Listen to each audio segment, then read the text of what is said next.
Good morning, everybody. It is June 19th and our time for the Daily Dose of Good News. So today I'm reading from Jeremiah chapter 18, verses 18 through 23. Then they said, "Come, let us make plots against Jeremiah. For instruction shall not perish from the priest, nor counsel from the wise, nor the word from the prophet. Come, let us bring charges against him, and let us not heed any of his words.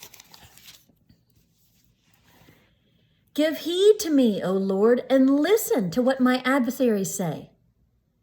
Is evil a recompense for good? Yet they have dug a pit for my life. Remember how I stood before you to speak good for them, to turn away your wrath from them?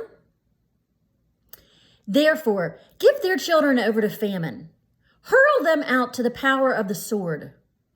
Let their wives become childless and widowed. May their men meet death by pestilence, their youths be slain by the sword in battle. May a cry be heard from their houses when you bring the martyr suddenly upon them. For they have dug a pit to catch me and laid snares for my feet. Yet you, O Lord, know all their plotting to kill me. Do not forgive their iniquity. Do not blot out their sin from your sight. Let them be tripped up before you. Deal with them while you are still angry." Here ends the reading. And I will admit, when I glanced at that text last night before bed, so I would know what I was talking about today, I burst out laughing.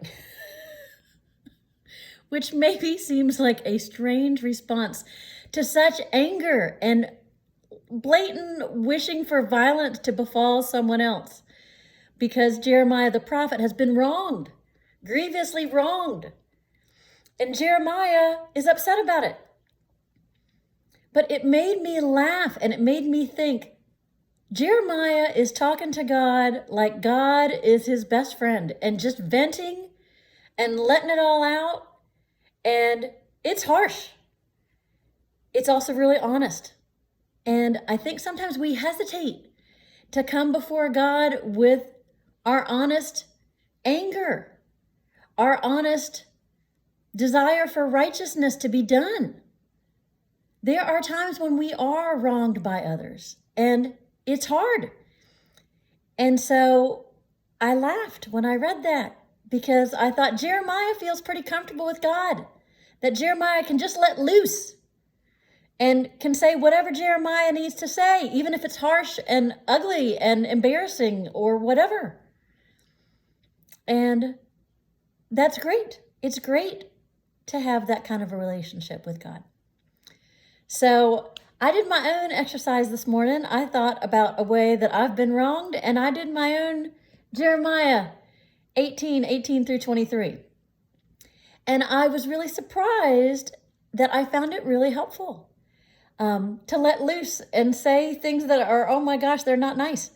But it felt good, because I think part of what the process does is it untangles us from what feels like maybe ropes that bind us in our frustration and in our anger, which turns to bitterness and resentfulness and all those things.